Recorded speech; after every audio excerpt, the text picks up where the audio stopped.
Alors, je vais essayer de compléter. Je vais d'abord vous appeler, messieurs et mesdames aussi, à déconstruire certains stéréotypes. Vous nous avez demandé comment on peut faire pour intégrer les hommes.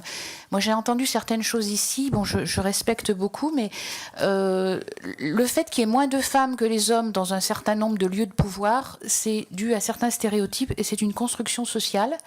Donc, je vous appelle, messieurs et mesdames, à ne pas associer les femmes à la couleur, à l'empathie, à la beauté, etc.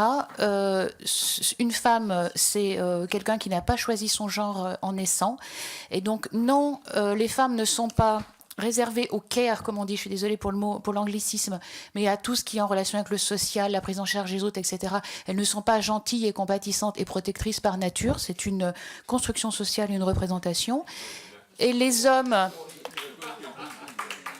Et les hommes ne sont pas par nature mieux repérés dans l'espace, plus doués pour les maths et pour la technique. J'en veux pour preuve un petit litige qui m'a opposé à quelqu'un que je nommerai pas un collègue député dans un ascenseur parce que la collègue femme s'était trompée d'étage. Il dit « Ah, les femmes à la technique ».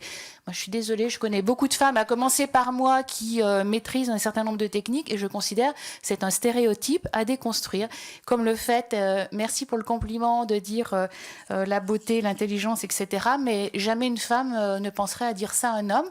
Donc commençons par appliquer ce genre de choses. Et je vous assure, c'est quand on travaille sur le féminisme, on apprend à déconstruire. C'est vrai que j'aurais tendance spontanément à complimenter une collègue pour sa tenue, mais je sais bien, c'est gentil. Mais non, mais une femme peut faire aussi avoir un a priori. Moi, je vous invite, mais très gentiment, à déconstruire ces stéréotypes.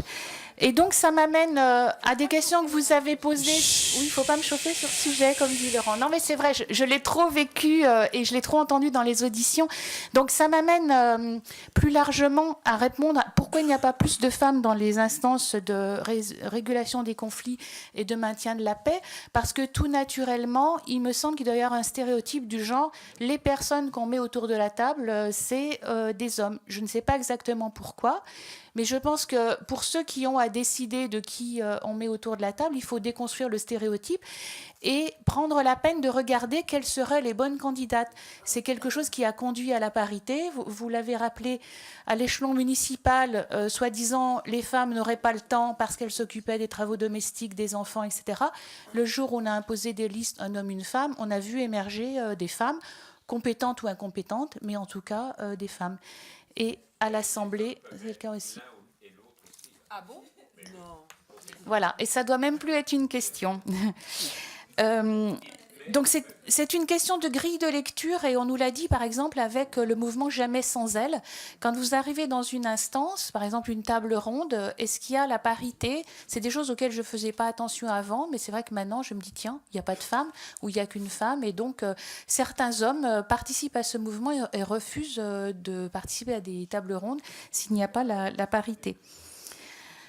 Alors, ma collègue Jacqueline Maquet demandait qu'est-ce qu'on pourrait faire exactement au niveau du G7. Bon, mais je lui répondrai en direct, mais on peut associer beaucoup plus largement des partenaires tels que les entreprises, les ONG et les médias. Moi, j'insiste beaucoup sur les représentations qui sont, dès leur plus jeune âge, inculquées aux enfants dans les différents médias, médias pour enfants, grands médias, etc. Là aussi, si vous y êtes attentifs, vous verrez que les femmes sont assez plus souvent dans le rôle de celles qui savent et celles qui expliquent, et on les amène à parler plus de ressenti. Donc, c'est des choses qu'on peut changer. Mon collègue Bruno Fuchs parlait de la francophonie. Oui, Michael Jean est très impliqué dans cette question et je pense que dans la perspective du sommet d'Erevan en octobre, on peut sans doute faire un travail et je le verrai à ce niveau. Bertrand Bouix, je t'ai répondu, je pense, avec ce que je viens de dire. Mon collègue Hutin également. Vous avez parlé également des viols de masse. Alors, je voudrais quand même rappeler que les viols, malheureusement, frappent aussi bien les filles que les garçons. Simplement, quand c'est une femme, alors c'est un peu plus les femmes, mais quand même, documentons le sujet parce que je sais qu'en Syrie, il y a des deux. Simplement, une femme, il se trouve qu'elle peut avoir un enfant non désiré de ce viol, et dans ce cas-là, c'est la double peine, et ça mérite de le traiter d'une façon genrée. Après, beaucoup de choses ont été dites. Oui. Alors, il faut que les hommes s'engagent, que propose-t-on? Et éducation des filles, quoi de concret? Donc ça, c'est sur les propositions 68-73.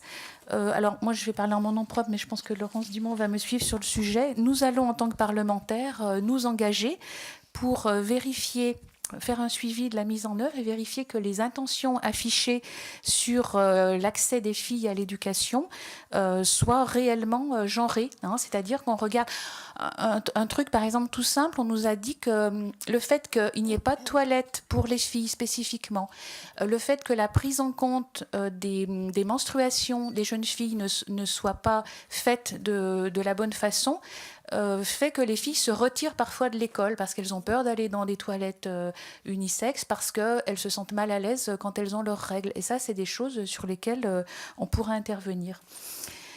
Voilà. Après, ça a été dit donc sur les financements innovants, mon collègue Joachim Sonneforget, il y a des choses à faire. Soyons créatifs, soyons innovants. Et je pense que la présidence du G7 va nous donner l'occasion. Monica Michel, le Gender Tech Gap, alors c'est un anglicisme, désolé, mais j'insiste, c'est un sujet qui m'est vraiment très cher. C'est le fossé qui est constaté. Donc, il y a beaucoup plus de garçons que de filles dans les métiers scientifiques et techniques en général. À tout niveau, on parle souvent des écoles d'ingénieurs, bon, que je connais particulièrement, mais c'est vrai aussi au niveau Bac Pro, au niveau Bac plus 2. Et c'est particulièrement vrai dans le numérique, alors que ça n'était pas vrai il y a quelque temps.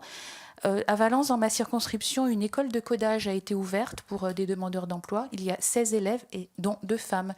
Et apparemment, et là la recherche que nous allons promouvoir nous le dira, il y aurait quelque chose à chercher du côté de la pédagogie et d'un habitus qui est quand même assez porté sur des valeurs allez, un petit peu viriles. Encore que, bon, enfin, telles que les représentations des femmes ne peuvent pas vraiment se projeter dedans. Mon collègue Sébastien Nadeau a bien fait de parler du Yémen. J'étais aussi à la projection du film. Alors moi, je ne suis pas sûre que si le président était une femme, ça irait mieux. Mais ça vaut le coup d'essayer, en tout cas. Et cette femme, hier, disait aux jeunes hommes des choses très intéressantes et portait des valeurs, mais c'était plus son vécu de mère de famille, je pense, et de grand-mère que le fait d'être une femme. Mais ça mérite d'être creusé. Et je pense que c'est tout. Merci.